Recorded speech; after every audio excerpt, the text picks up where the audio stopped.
वगण भरसा ॻोठ थेड़ी हाशिम में मरहूम उस्ताद साईं मोहम्मद सिद्दीक़ ख़ासकेली जी याद में करायल सुपर लीग क्रिकेट टूर्नामेंट जे फाइनल मैच अलशहबाज़ 11 दिलचस्प मुक़ाबले बाद खटे वरिती।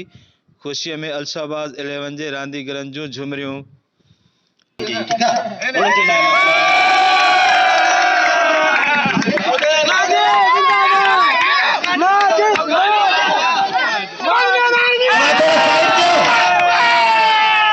अलशहबाज़ 11 जे कप्तान माजिद खान मेंगल टॉस खटी पहिरीं बैटिंग जो फ़ैसिलो कयो ऐं मुक़रर 10 ओवरनि में 6 विकेटुनि जे नुक़सान ते 157 स्कोर कयो, जंहिंमें शानकहरी 46, पप्पू मुगेरी 32, अब्दुल रज़ाक 33 स्कोर ठाहे नुमाया रहा।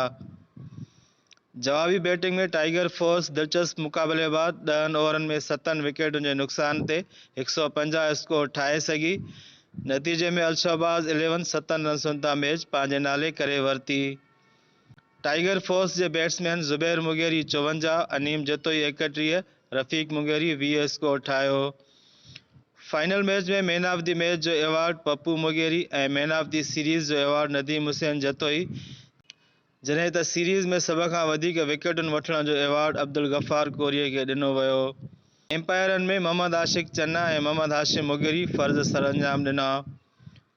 विनर टीम जे कप्तान माजिद खान मेंगल, पप्पू मुगेरी, एज़ाज़ी महिमान मोहम्मद उर्स शेख ऐं ॿियनि TSN न्यूज़ सां ॻाल्हाईंदे चयो त टूर्नामेंट वीआईपी थी आहे, असां सभिनी जा थोरा अचूं था, सभिनी जा सम्झी ऑर्गेनाइज़र सभिनी जा ख़ासि करे कलीम लाया सनावाला भाई आहे, सभिनी जा तव्हांजी सॼी टीम सभिनी क्राउड जा सभिनी जा महिरबानी, गुड बॉलिंग, गुड बैटिंग, सभिनी छोकिरे महिनत कई, वीआईपी टूर्नामेंट थी वई।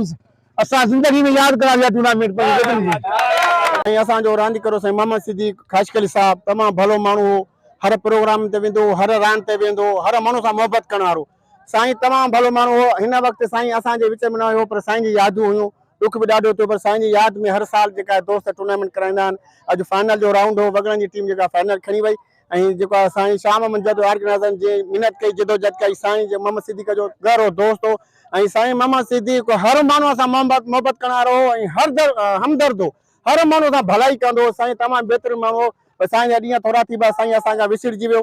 उनजे जेको यादि में टूर्नामेंट थींदी आहे हर साल सालियानी। टूर्नामेंट रही तमामु सुठो, तमामु बहितरीनु इंतज़ाम आहे ऐं हुन सां गॾु एंटरटेनमेंट कयोसीं। असां वस वारनि खे अञा बि रिक्वेस्ट आहे त असांजे ग्राउंड में बि कुझु जेका सो महिनत जी ज़रूरत आहे, उनमें कम जी ज़रूरत आहे, उनजे लाइ अॻिते अचनि ऐं हिन प्रोग्रामनि में अॻिते अचनि ऐं जेका सो एंटरटेन जा मौक़ा नौजवान जेका नई जनरेशन आहे असांखे क्रिकेट या वॉलीबॉल वग़ैरह अहिड़े गेमुनि में हिसो वठी एंटरटेन जो मौक़ो ॾींदा।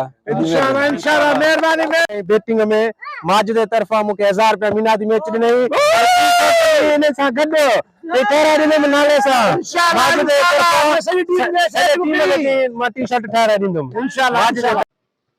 आख़िर में एज़ाज़ी महिमाननि साईं शाह मोहम्मद जतोई, साईं अताउल्लाह तुनियो, बख्शल ख़ासकेली, ज़ुबैर अहमद तुनियो ऐं ॿियनि विनर टीम अलशहबाज़ 11 ऐं टाइगर फोर्स जे रांदीगरनि में मेडल्स ऐं इनाम विरहाया।